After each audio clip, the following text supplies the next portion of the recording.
तो जरूर देखते हैं कि नेक्स्ट.जेएस में कंपोनेंट हायरार्की कैसे होती है और कैसे ये सारी चीज़ें लेआउट की जाती है। कंपोनेंट हायरार्की बेसिकली ये होता है कि आपके कंपोनेंट की हायरार्की क्या होगी, कि किस कंपोनेंट के अंडर कौन सा कंपोनेंट आएगा और वो कैसे डिफाइन होगा। नेक्स्ट.जेएस में सारी चीज़ों के लिए ये जो ऐप राउटर है इसमें बहुत सारे फाइल कन्वेंशंस दिए हुए हैं और फाइल कन्वेंशंस के हिसाब से चीज़ें एक के बाद एक रेंडर होती है, एक दूसरे का चिल्ड्रन बनता है और चिल्ड्रन बनने के बाद एट द एंड एक लीफ नोड होता है जो कि ऑब्वियसली पेज.txt वाली फाइल रहेगी जो कि अपना पेज है।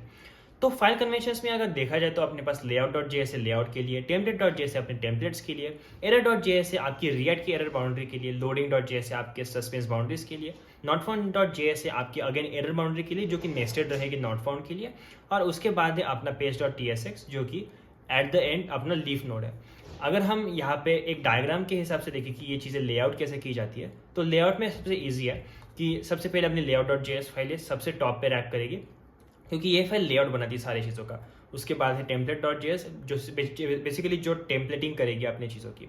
उसके बाद है अपनी error.js फाइल जो कि एरर बाउंड्री क्रिएट करेगी। ये टॉप लेवल एरर बाउंड्री होगी कि अगर पूरे एप्लीकेशन में कोई भी एरर आया तो यहाँ पे कैच होगा।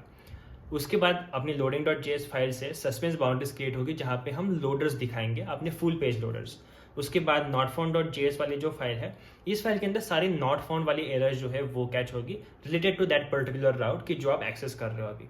और उसके बाद अपना page.js जो कि लीफ नोड है जो कि एट द एंड सबसे एंड वाली फाइल होती है और उसको एक्सेस किया तो हमें अपना पेज दिखेगा।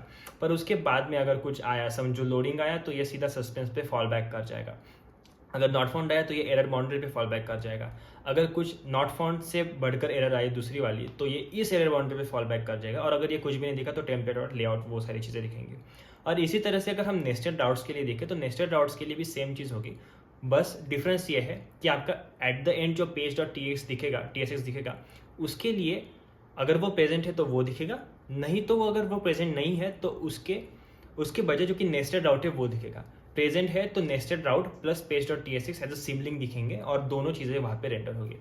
तो आई होप आपको इस समझ में आएगा कि कंपोनेंट हायरार्की कैसे काम करती है अपने नेक्स्ट.जेएस के एप्लीकेशन में, अगर हम नेक्स्ट.जेएस के फॉर्मेट्स को देखें या फिर फाइल कन्वेंशंस को देखें तो अगर आपको ये वीडियो पसंद आया है तो वीडियो को लाइक कर देना, इससे वैल्यू मिली है तो वीडियो को चैनल को सब्सक्राइब कर देना क्योंकि हम अभी 418 सब्सक्राइबर्स पे और जल्दी से हमें 500 हिट करना है। और ये वीडियो अपने दोस्तों के साथ शेयर कर देना ताकि उनको भी ये चीज़ें पता चले। तो मिलते हैं अगले वीडियो में, तब तक के लिए थैंक यू, बाय बाय।